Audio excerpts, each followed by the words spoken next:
আসসালামু আলাইকুম, good afternoon. আজকে আমার এই ভিডিওটা হচ্ছে আমেরিকার বিভিন্ন স্টেটের মধ্যে, বিভিন্ন সিটির মধ্যে আমাদের ভাইরা যারা মসজিদ কমিটির সাথে ইনভলভ আছেন তাদের জন্য একটা দুঃখজনক ইনসিডেন্ট কথা বলি। আমাদের একটা বাচ্চা, এই জেনারেশন একটা বাচ্চা মসজিদে গেছে জুমার নামাজের সময়।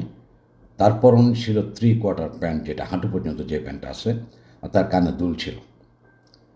তো তারে কিছু মুসল্লি ভীষণভাবে হ্যারাস করছে যে তুমি এটা পরে আসতে পারো না, এটা করতে পারো না, এটা করতে পারো না। আমার সবচেয়ে খারাপ লাগছে, আমাদের একটা বাচ্চা যে মসজিদে গেছে। আপনারা জানেন যে এখানের বাচ্চারা খুবই সহজ সরল, অল্পতেরা ভয় পায়। তোরা এমনভাবে নার্ভাস করা হয়েছে, ছেলেটা এত বেশি ভয় পাইছে, আমি জানি না এই ছেলে আর কখনো মসজিদে যাবে কিনা। আর বিশেষ করে এখানে আমরা যারা ইমাম, যারা আমরা এখানে নিয়োগ দেয় মসজিদের মধ্যে, আমি আমার কথা বলি, আমার বাচ্চা, আমার মিডল ছেলে যখন 3-4 বছর ছিল, ওরা আমি মসজিদে নিয়ে গেছিলাম একবার আরবি শেখার জন্য। তা আসরের সময় ছিল, আমি নামাজ পড়তেছিলাম। নামাজ পড়ে বাইরে দেখে আমার ছেলের চোখের মধ্যে পানি, কারণ আমার ছেলেটা সহজে কিছু কিছু এক্সপ্রেস করে না। শেষে অনেক কথা জিজ্ঞেস করার পর, বাবা তুমি কাঁদতেছো কেন? শেষে সে বলল, তারে সেই ইমাম যে আপনার আরবি পড়াইতে ছিল, এই আঙ্গুলের মধ্যে পেন্সিল দিয়া চাপ দিছে। তা আমি বুঝি না, আমাদের এই ইমামরা, আমি জানি যে আমাদের নবী সবসময় হাসি মুখে থাকতেন, বাচ্চাদের খুবই আদর করতেন। আমাদের মোল্লারা, বিশেষ করে এখানে যেগুলি আপনারা মসজিদের মধ্যে নিয়োগ দেন, মেক শিওর তারা এডুকেটেড, তারা যেন এই দেশের ল জানে। তো আমার বাচ্চার এটা করার পর আমি কিন্তু সাথে সাথে পুলিশ ডাকছিলাম, ওরা আমার হাতে পায়ে ধরা মসজিদ কমিটি, তারা শেষে জিনিসটার নিষ্পত্তি করছে। আমি একটাই বলছি, এই ধরনের ইমাম আপনারা মসজিদে নিয়োগ দিবেন না। এটা একটা চাইল্ড অ্যাবিউজ। এগুলি যদি করেন আপনার মসজিদের অসুবিধা হবে। বাচ্চারা পড়তে আসে, আরবি পড়তে আসে, শিখতে আসে, এদের যদি আপনি ভয় লাগান প্রথমেই, এরা কখন আসবো না। এই যে ছেলেটা নামাজ পড়তে গেল, এরা টিনেজ একটা বাচ্চা, সে এত বেশি ভয় পাইছে, সে মসজিদে আর কোনদিন যাবে না। ভাই আমি আপনি কে যে ওরে বলার তুমি এটা পড়ে আসতে পারবে না, এটা পড়ে আসতে পারবে না? আমরা এমন এমন ভাব করি যে আমরা নিজেরাই আপনার কি বলে জাজ করে ফেলে কে ব্যস্ত যাবে, কে দুর্যোগের মধ্যে যাবে। ওরা বুঝাতে পারতেন, সে একটা এই জেনারেশনের বাচ্চা, তারা বোঝানো দরকার ছিল যে মসজিদের মধ্যে আসলে এই নিয়মগুলি পালন করলে ভালো হয়। ওইটা না করে এরা আপনারা হ্যারাস করছেন। আমিও ছেলেরা বলছি, তোমাকে নেক্সট টাইম আমি মসজিদে নিয়ে যাব, আমি দেখি তোমার কে স্টপ করে। তো এই জন্য আমি বলি, মসজিদ কমিটির মধ্যে যারা আছেন আপনার ইমামদের বললেন, আমি মাঝে মাঝে খুদার মধ্যে দেখি এবং চিন্তা করছি এবার থেকে কিন্তু আমি এতে ধরব।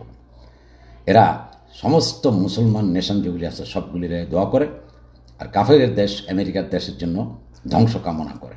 এই দেশের মধ্যে থাকে, এরা কাফের দেশের মধ্যে থাকে। এই ধরনের হিপোক্রেটদের জন্য আমরা বাকি মুসলমানরা সবাই কষ্ট পাই। আমাদের মসজিদের মধ্যে এফবিআই এসে বসে থাকে যে আমরা আমেরিকার বিরুদ্ধে কিছু কথা বলি কিনা। তো আমাদের কথা হলে আমরা নামাজ পড়তে যাই, দোয়া যদি করেন সবার জন্য করেন। আমরা এই দেশের মধ্যে থাকি, এটা কিন্তু কাফের দেশ, তাই না? স্বীকার করেন আর না করেন, এটা কি জোর করে আপনি মুসলমান কান্ট্রি বানাতে পারবেন? পারবেন না। এই দেশে কনস্টিটিউশন আপনার রাইট দিচ্ছে যে প্রত্যেকটা ধর্ম আপনি পালন করতে পারবেন, কিন্তু আপনি বাইর থেকে এসে আপনার ধর্ম এদের উপর চাপাই দেবেন, আপনাদের নিয়মকানুন এদের উপর দেবেন, এটা তো রাইট না। এই জন্য আমরা কিছু মুসলমানরা করি কি জানেন? আমরা মুসলমানরা এমন কিছু কাজ করি, আমরা মুসলমানরাই এই এই মুসলমানদের হেট করি, ইসলামরা হেট করি। যেমন এই বাচ্চাটার ঘটনা যেটা হলো, আর সে একটা বাচ্চা গেছে, সে একটা এই জেনারেশন বাচ্চা, সে যে নামাজটা পড়তে গেছে এটাই তো বেশি। সে 3/4 হাফ প্যান্ট পরে আসছে, কানের মধ্যে দুল দিচ্ছে, ইটস নান অফ এনিবাডিজ বিজনেস। আপনি এখানে বসে ওরকে ব্যস্ত দেবেন না দোজোকে দেবেন? তো ছেলেটা কাঁদে দিচ্ছে দোস্তের মতো। সো এগুলি করেন না। আর ইমামদের, আপনারা যারা মসজিদ কমিটি পরিচালনা করেন আমেরিকার মধ্যে, ইমামদের বললেন আমেরিকার বিরুদ্ধে কিছু যেন না করে। এই দেশের মধ্যে থাকি, এই দেশের মধ্যে খাই, এটা মুসলমান হিসাবে এই দেশের মধ্যে এই দেশের প্রতি লয়াল থাকতে হবে। এই দেশের গভর্নমেন্ট কী করতেছে না করতেছে এটা নিয়ে সাধারণ আমেরিকানদের আমরা তো সব করি কেন?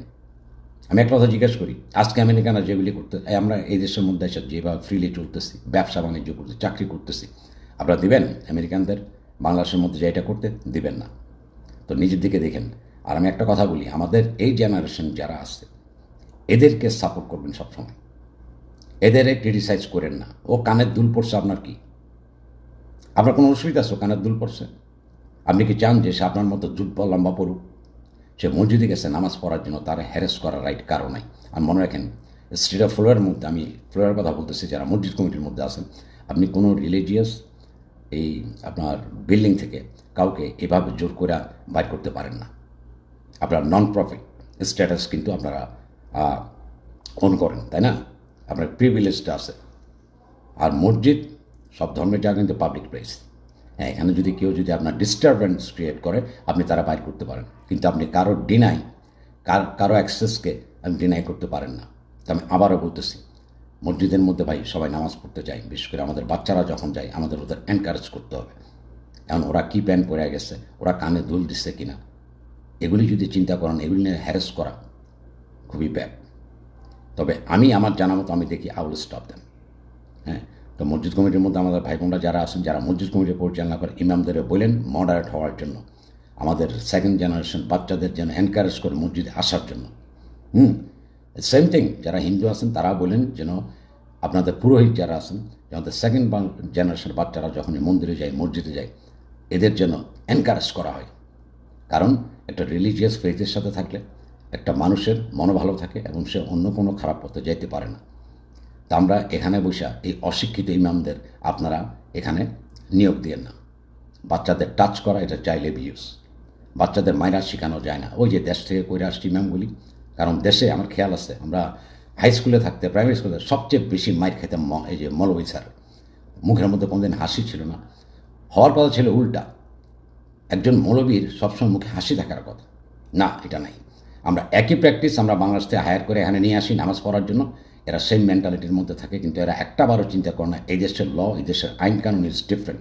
আপনি কারো গায়ে হাত দিতে পারেন না, আপনি কাউরে হ্যারাস করতে পারেন না। তো জিনিসটা মনে রাখেন সবাই, এবং এই ধরনের কাজ থেকে সবাইকে বিরত থাকার জন্য অনুরোধ করতেছি। আমাদের একটা সেকেন্ড জেনারেশনের বাচ্চা, আমরা চাই যে আমাদের বাচ্চারা একটা ভালো পথে থাকুক।